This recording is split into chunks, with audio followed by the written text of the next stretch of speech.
Nobody tells you the truth about starting over. What they do is they tell you it's brave, they tell you to bet on yourself. They'll put it on a coffee mug and then slap it on some motivational poster. But they leave out the part where you're lying awake at 3 a.m., doing math you've already done 4 times. The part where people you love look at you like you've lost your mind. The part where the safe thing is right there, still available, still warm. And quitting the plan would be so easy. So today, I want to tell you the real story. What it actually feels like to leave the safe plan. What the fear does to you. And where faith comes in. And the practical first moves most people get completely wrong. Because if you're standing at the line right now, deciding whether to step over it, I don't want to sell you a slogan. I want to hand you the truth. So let me take you back. There was a version of my life that looked good on paper. It was steady, respectable, the kind of thing you're supposed to want. And from the outside, everybody assumed I had it figured out. Inside, I knew something was off. Not dramatic, not a movie moment, just a quiet, steady feeling that I was living a life that fit somebody else's measurement. I kept telling myself it was fine, good enough, and just be grateful. But here's what I've learned since.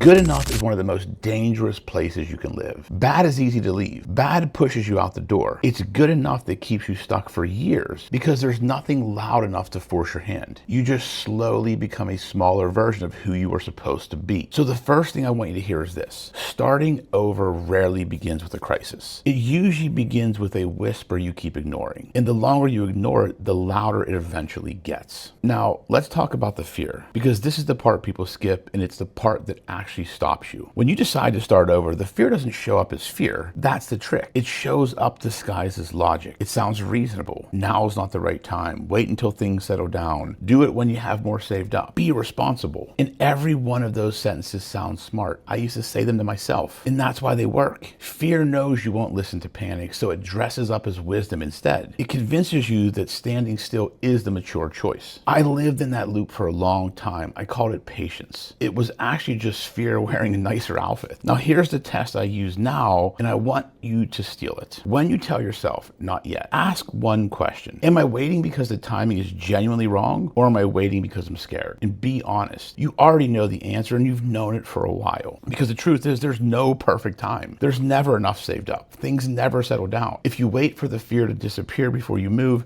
you will wait your entire life. The fear doesn't leave first. You move first, and then the fear starts to shrink. And I want to talk about faith here, and I want to be careful about how I say it. I'm not up here preaching to you. I'm not the guy who has it all figured out spiritually. I'm still pursuing, still learning, still walking that path and getting some of it wrong. But I can tell you that when I finally decided to step over the line, I couldn't do it on confidence alone. My confidence wasn't enough. I didn't have proof it would work. I couldn't see the whole path. What got me through was a kind of trust that ran deeper than my plan. The belief that I wasn't put here to shrink, that the pull I'd been feeling for years wasn't random, that if I took the step, I wouldn't be walking it completely alone. And you don't have to share my faith to understand what I'm pointing at. Starting over asks you to act before you have proof. That's the whole deal. And something has to hold you steady in the gap between the leap and the landing. For me, that something is faith. Whatever it is for you, find it, because willpower runs out around week 3. You'll need something bigger than your own grit to keep going. So now let's get practical, because motivation without a plan is just a nice feeling that fades by tomorrow morning. So here are the first moves, and more importantly, here's what most people get wrong about each one of them. First move, get brutally clear on what you're actually running towards. Most people start over are running away from something, away from the boss, away from the boredom, away from the version of their life that stopped fitting. And running away will get you out the door, but it won't tell you where to go. The mistake is leaving without a target. You quit the thing you hate and then freeze, because you never define what you're building instead. So define it, not perfectly, not forever, but well enough that you're moving towards something, not just away from something. The second move, cut the timeline in half and cut the leap in half too. Here's where people blow it. They think starting over means one giant dramatic jump. Burn the boats, quit everything on a Monday, jump off the cliff. That's not courage. It's a lot of time that's just ego. And ego is expensive. The smarter play is to build a bridge before you burn anything. Start the thing on the side. Get the first client while you still have a paycheck. Prove one small piece of it works before you bet the house. That's what I did. Before I left my corporate job, I began working with a few small clients to test the concept. The concept worked, and that gave me the little bit of extra confidence I needed. Starting over doesn't mean being reckless. The people who make it aren't the ones who jump the highest. They're the ones who took the step, learned, adjusted, and took another one. Bias towards action, but action with your eyes open. Third move, and this is the one no one warned you about. Protect yourself on paper. I've been a lawyer for over 2 decades, so let me give it to you straight. When you start something new, the excitement makes you sloppy. You shake hands on things you should sign. You go into business with people on vibes alone.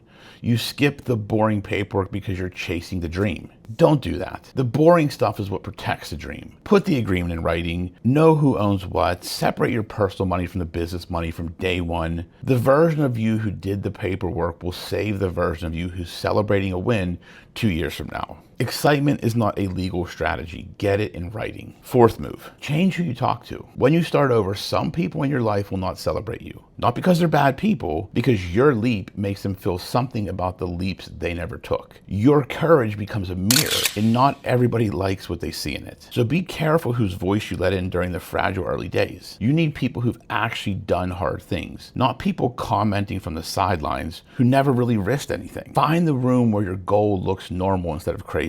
Guard your circle like it's part of the plan, because it absolutely is. Now, I need to be honest with you about the part after the leap, because this is where many people quit. You step over that line expecting relief. What you actually get is a valley. The old thing is gone and the new thing isn't built yet. You're in the in-between. Nothing feels solid. And that in-between stretch lasts longer than anybody admits. I know it, I was there. This is the moment where you'll be tempted to call the whole thing a mistake, where the safe path starts whispering that you could still go back, where you look around at people who stayed put and wonder if they were the smart ones. But please hear me on this. The valley is not a sign you chose wrong. The valley is the price. Everybody who built something you admire walked through their own version of it. You're just seeing their highlight reel instead of their panic at 3 a.m. Don't measure your beginning against someone else's middle. Just keep walking. The ground gets solid again. It just doesn't happen on the timeline you want. It never does. Now let me bring this all back to where we started. I opened by telling you nobody tells you the truth about starting over. So here it is, all in one place. It usually begins as a whisper, not a crisis. The fear will disguise itself as logic, and your job is just to name it. You'll have to move before you have proof, and you'll need something bigger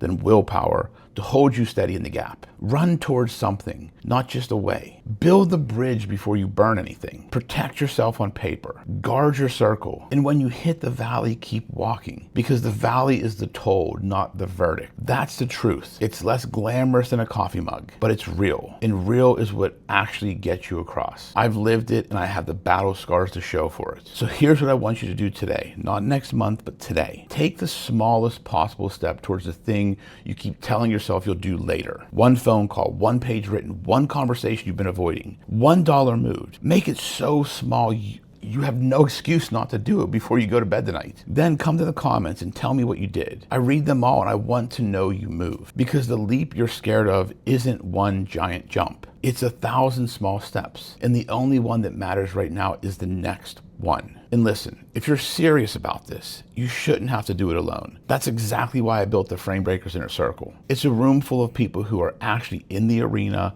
starting over, building, and refusing to shrink. If that's the room you need, the link is in the description. And if you want someone in your corner helping you map your specific move, book a coaching call with me. The link's below as well. Let's figure out your first step together. You already know the life that's calling you. Go answer it. Thank you for watching, and I'll see you on the next video.